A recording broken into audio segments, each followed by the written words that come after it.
afternoon. My co-panelists on the dais and the delegates in the hall. I will be very brief. I will be, in fact, slides would be available on the website of PHILAT, so I'll be rushing through the slides.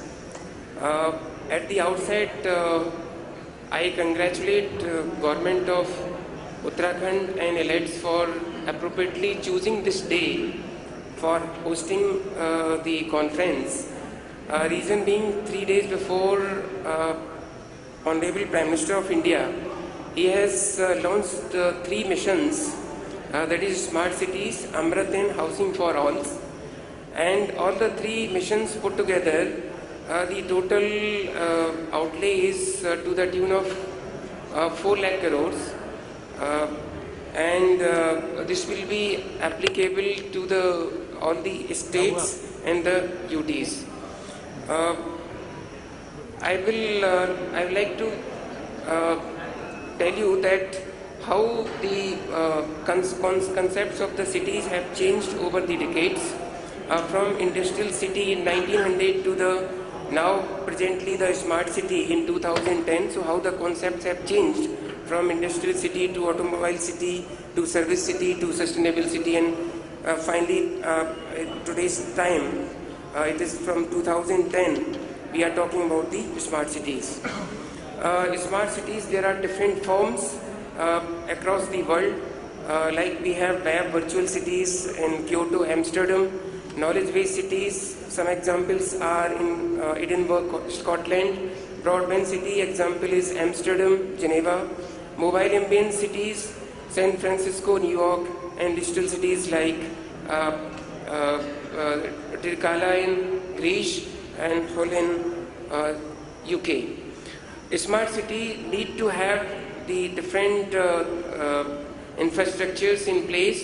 In order the city to be smart, we need to have infrastructure which should be responsible for daily needs of the people, healthcare and hygiene, trade and commerce. We need to have the e-governance initiatives here, law and policy making, as well as the urban aesthetics. The definition of smart city, I like to say this is one of the most accepted definition. Smart city is a dynamic ecosystem of citizens, authorities, companies and research centers that cooperate to develop products and services to foster innovation with the aim to develop an attractive, competitive and sustainable city.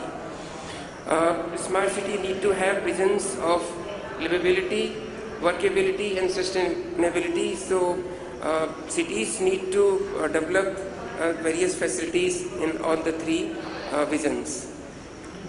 A smart city also need to have the smart forces like smart economy, smart environment, smart governance, smart mobility, smart living, smart people. A smart economy, we mean that we need to have in place ICT in the uses of businesses, then development of business spaces and the strategy and planning for the financial promotion. Smart people, we need to have the education system in place where everyone need to be well educated. E-learning should be in the schools. Human capital where the companies and the knowledge centers they interact, and there should be also initiative towards R&D for having the development for the infrastructure. Smart governance, we need to have active participation of citizens and smart use of e-governance, that is implementation of the access to information, online service and high quality of services. Smart mobility, here we mean is that the public should have access to the new technologies, transport facilities and use of facilities for everyday urban life. A few clips of how the smart city should, how the mobility in the smart city should look like. These clips are from city of Barcelona.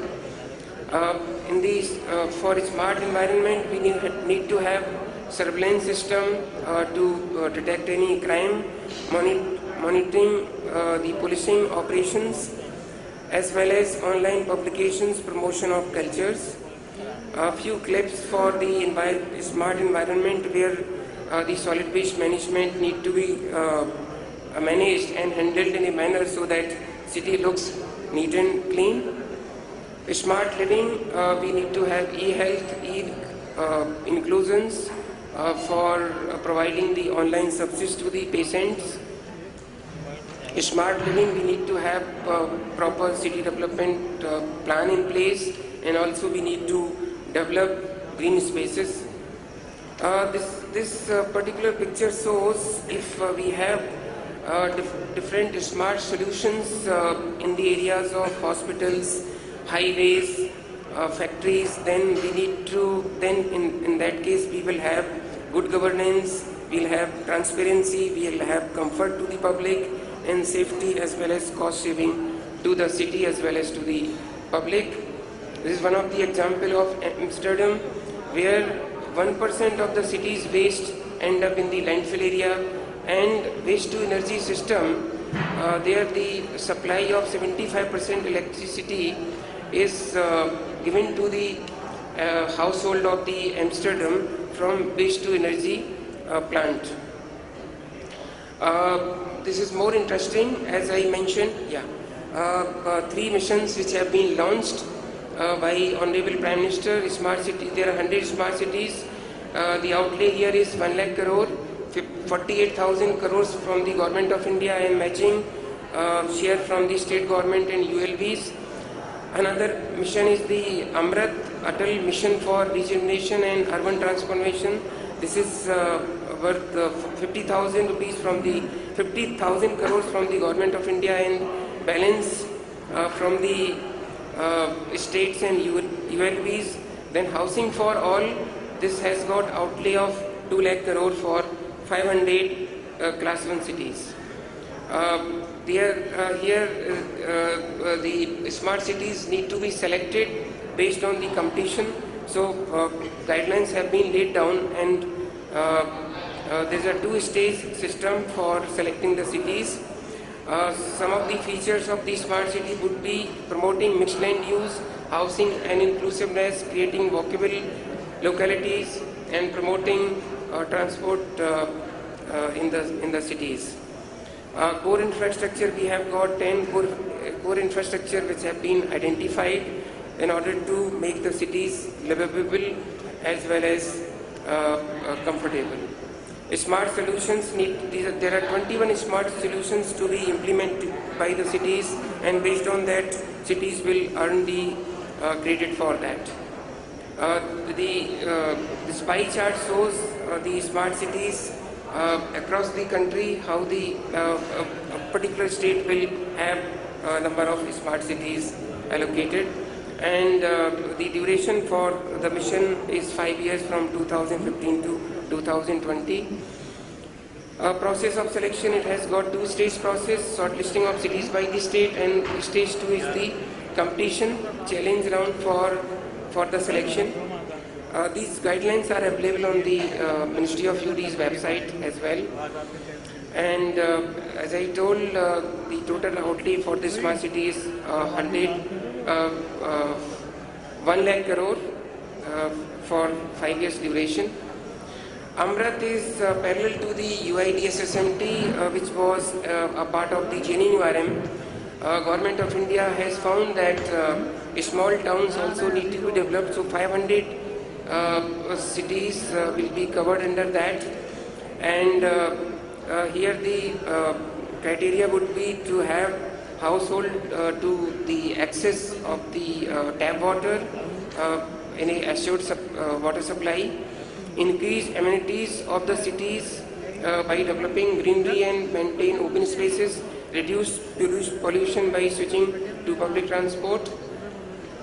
So 500 cities would be covered, all cities and towns, all capital towns, capital and towns. There would be cities which have got population 75,000 to 1 lakh population these cities can be on the stem of the main river, and 10 cities from the hill states as well. These are the components of Amrit: water supply, sewerage, septage, stormwater drain. So cities need to prepare projects in these areas for the implementation purpose.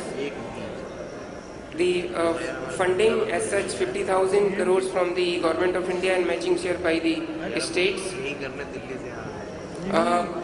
So I like to conclude by saying that in case we need to have a smart city in place, then there need to be good work to be done by the cities to have a proper city development plan that should cover the sustainable mass transit system, should cover ICT in urban planning, and also use unconventional source of energy. For that they will also get the credit, and zero waste concept for the municipalities, compact city development and green cities. With this, I thank you for listening.